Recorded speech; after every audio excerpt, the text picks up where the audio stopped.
Well, hi, and welcome to Chess Base Workshop. I'm Steve. Thanks for checking in with us this week for another installment. Before we begin, we have been looking at 3D boards in the Fritz program, which by the way also, Fritz12, which by the way also applies to the current versions of Chess Base and Chess Base Lite as well. Before we begin that, though, I'd like to answer a question that pops up from time to time. People who have been using computer software for a very, very, very long time are used to looking at the menu items up at the top, and usually the far right menu item is the word help. So if you need help with the program, you want to get to the documentation, you would click help. You don't see that with Fritz12, and people have been asking, how do you get to the help files? It's very simple. There's two ways to go with this. One of them is something I can't show you because it's a keyboard trick, but it's the oldest keyboard trick in the book, which is F1. The F1 key on your keyboard brings up the help file. Excuse me, I'm a little bit under the weather today, so my voice is going to do some strange things here, I think. But if you hit F1 on the keyboard, that tends to bring up the help file. That works in a lot of programs, more programs than it doesn't work in. The other way to do it is with the mouse. If you go to the menu bar up here where I'm moving the mouse now and go the whole way over to the right, you'll see a little blue button with a question mark. And if you click on that blue button, you also get the help file. So that's how you do that. Thought I'd clear that up for some folks before we move on. We've been looking at 3D boards in Fritz. We looked at some options last week with the really cool Fritz room board. What I want to look at now is just the regular 3D boards and things you can do with them. We learned last week how all these controls down here work. Also how by right clicking and moving the mouse you can tilt the board and move it around. And it works exactly the way in the regular 3D boards as it does in the character 3D boards as well as the Fritz room. If you want to change some other settings though, the way you do it is you go down here to the settings button. Now before we do that, I'll tell you what I want to do. I want to move the board over just a hair. We click the settings button and we get our different options for this particular board, which will always be named here. Depending on which board you click, up here under 3D board, you'll get different options for whatever board you've selected. Noble wood, classic wood, which is what we're looking at now. There's glass, there's metal, there's all kinds of different things you can select. Settings will always show you the name of the board that you have currently selected. You have a quick button here for defaults. If you click on that, it goes back to the factory settings for whatever board you're using. Render with light source, DX10. It means you need DirectX 10 to be able to use this option. I'm going to tell you that you're also going to need a very high-end graphics card as well as a pretty good processor. The laptop that I do these videos on has neither of those. I didn't shell out tons and tons and tons of money for this laptop, but it does what I need it to do. So unfortunately, if I click this button and click apply, what will happen is we'll sit here for about a minute and a half and we'll wind up with a white screen. It just doesn't work on this computer. So I can't show that to you. But what that does is that gives you the option to have like higher resolution. I believe if I remember correctly from older versions, you may be able to move the light source around as well. But I can't guarantee you that because, as I said, I can't even use that on this computer. Render options. This allows you to change the way the shadows of your pieces look. And there are some pretty cool things you can do with this.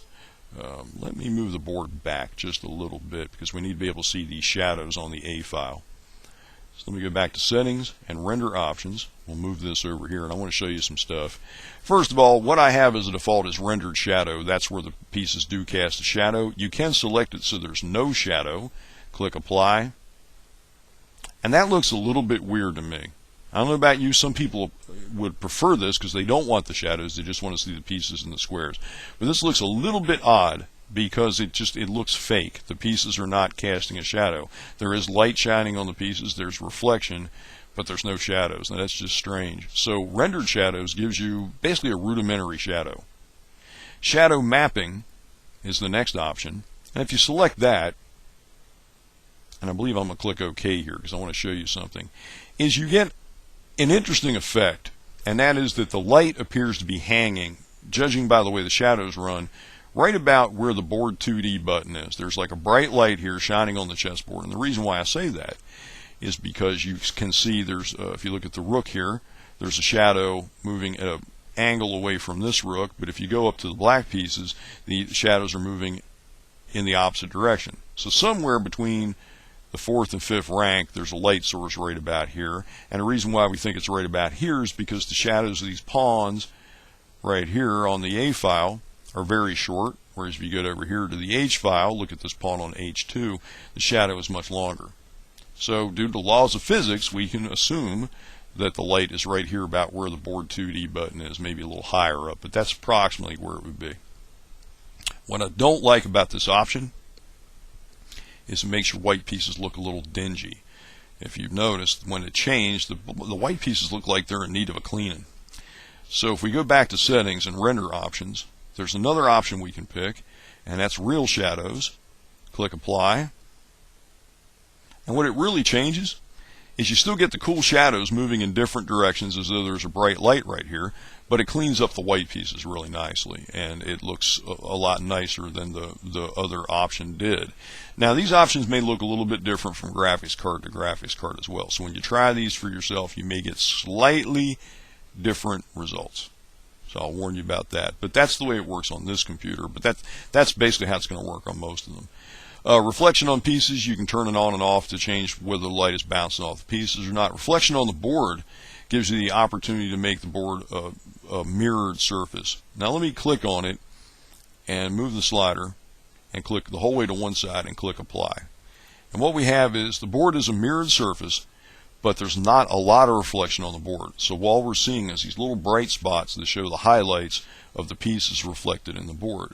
Whereas if we go way off to the right with it and click apply, now we get a very, very highly polished surface where the pieces are absolutely reflected in the surface of the chessboard. Some people might find this distracting. If so, let me go back to the middle, by the way. We didn't look at that. This is sort of the middle ground where you do get a bit of a reflection. Looks very realistic, but some people might find that a little bit distracting. So you can just uncheck reflection on board, click apply, and now there is no reflection. You just have the pieces with their shadows. Ambient light changes the amount of light shining on the board. What it really does, the board never really changes. I'll show you. If you slide this the whole way to one side and click apply, the board doesn't change a lick, but the pieces get darker. The white pieces turn gray and the brown pieces turn really almost a jet black, an uber ebony, if you will. If you go to the middle, it's not quite as pronounced, and if you go the whole way to one side, you get very brightly colored pieces. It just depends on how gloomy a room you want to play in is really what we're looking at here. So you can make the pieces a little bit darker, or you can really brighten them up by using that slider. Background, that applies to the black background we see here. We can make it different colors by clicking and selecting another color from the color palette. I personally go with black. Anything else is asking for eye strain. Color coordinates around the board. The default, for some reason, seems to be this, and that's almost a neon color coordinate. I think that's a little bit much. So I tend to go for black. However, you can make them all different colors. If you want a bright screaming orange, you can do that. That's actually not too hateful. It's not too bright. You can go for a gray if you want something bright but a little more subdued, or you can just go for black. Some people don't want coordinates at all. We talked about that last week, how you can turn those on and off. It's just a question of your personal preference. I tend to do dumb things and forget the names of the squares from time to time, so I do like to have the coordinates set up. So if I'm recording a game myself on a pad or whatever, as well as having the Fritz software record it, I've got the coordinates there so I know. Particularly if I'm doing some writing as well. If I'm sitting here writing about a position, I do like to have the correct coordinates so when I write an annotation, I don't come off looking like a doofus. Board gives you different options. Texture resolution board, your graphics card plays into this an awful lot. I've played with this between low and high. There's not a ton of difference. There is a difference on my graphics card, but it tends to be fairly subtle, and I'll tell you it's not going to show up on a video. So what it basically does, texture resolution board, high brings the wood grain out a bit more, but you're not going to see it on this video with the graphics card that I have. If you have a high-end graphics card, it'll make a very pronounced difference. You'll see a little bit more pronounced wood grain. The board will look a lot more realistic. Field of view basically kind of changes, in a way, how close you are to the board. If you go wider, it kind of brings the board up closer. If you go narrow, it puts the board farther away. excuse me, it's almost like the plus and minus buttons over here. It has a very similar effect. Square size determines how big the squares are in relation to the pieces. Typically, when you buy a chessboard for a physical chess set, you want to have 4 pawns fit comfortably in one square. However, if you want to have really small squares where the pieces really fill the squares, you can go with a smaller square size. So you wind up with a smaller chessboard. The size of the pieces hasn't changed. Really, the size of the board has changed. Sort of the converse of making the pieces smaller or larger. The effect is the same. Here we have one of those wood boards you buy at the toy store for about $6, where the pieces are all out of proportion with the squares. You get a very small board, you get these large pieces, you get these very high kings that are easy to knock over because the pieces typically aren't weighted. You know the kind. We can go for a little bit bigger set, or bigger board I should say, with a smaller set. This is the $3 toy store plastic set where you have a little flat cardboard board and little tiny plastic pieces that you get overcharged for. In fact, we'll even go even a little bit larger with it.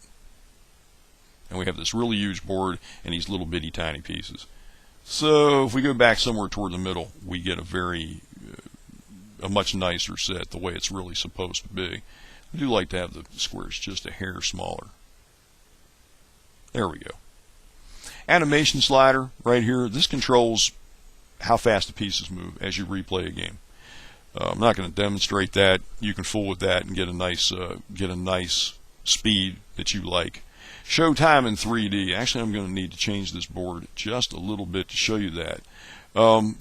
If you're playing a game or looking at a game from a database, as I am doing here, show time in 3D will not show the time. What it will show you instead is the notation, the last move that was played. If you're playing a game against Fritz using the 3D board, however, your clocks will be displayed below the board. Since this is not a game I'm playing, again, you get the notation instead. You can turn that on and off with the checkbox and by clicking apply. Pieces, you get a few options here, and I want to make the board a little bit bigger again so you can see this a little better.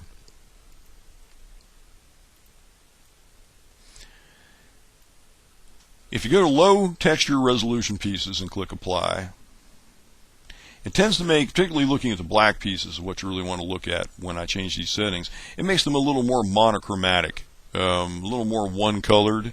There is some wood grain effects in the pieces, but the pieces don't change color. They tend to all kind of be one color. And this will make more sense to you when I go to high and click apply. And what you have here is a little bit more richer wood look. The wood is darker and lighter. If you own an ebony chess set, you have seen this kind of an effect. If you get an ebony and boxwood set, the black pieces do tend to have striations in them. They do tend to be multicolored. Part of the piece is darker than the other piece, other part of the piece. So you wind up with this really cool look. Makes the black pieces look a little bit more realistic. However, if you just want to go with standard, that's fine too. We'll go back to that. Then you have a couple of sliders here that change which way the knights are looking. Now I have a position here where I only have one knight, so I'm not going to be able to show you all of the features here. But if you let's watch this white knight on C3 as I play with the slider and click apply, and it just changes which way the knight's facing. That's all it does. That's what this, oops, made a move accidentally. It just changes which way the knight is looking. If you have two knights on the board, if you don't click mirror, both knights look in the same direction. If you click mirror, it's like putting a mirror between the knights. You'll have one knight looking left and one knight looking right. You can do the same thing with the black knight, which is up here on F6. Click it, and you can have the knights face whatever direction you want to. I personally don't really care very much, but I know some people, when you sit down to play them, care in a very deep and significant way about which way the knights face. I've seen people go nuts. I've had opponents demand that I face my knight in a particular direction. The knight should be facing that way. And if they don't, then they get very upset and they want to call a tournament director and stuff. And you just turn your knight around and, you know, the heck with it. But that way you can change it. If you're one of those folks that just has a real problem if the knight isn't facing a particular direction, you can control them with these sliders. So that's basically the stuff that you can do with 3D boards in Fritz12. You can change basically the realism level. You can do all kinds of little tweaks with it. You can take the coordinates away. You can have them on the board, change the color coordinates, change the color of the background, all sorts of tweaks. So that's a little tour of the tweaks you can do with the Fritz12 3D boards. Another thing you can do is if you get a really nice angle on a board and you think it would make a really nice desktop wallpaper, one of the things you can do is once you have the board where you want it, maybe it's a final position from a game that you won in the tournament the other day. Once you have that position up, you can click screenshot, and what that does, it takes a snapshot of what you're seeing on the screen right here and sends it to the Windows clipboard. Then you can go into a graphics editing program, use the paste command, and get yourself a nice picture of the chessboard. Maybe use it as your desktop wallpaper on your computer. So you do have a screenshot button down here that will take a shot of whatever is on the main part of the screen right here. There you go. That's some 3D board options in Fritz12. We'll look at something else next week in Chess Based Workshop. Until then, have fun.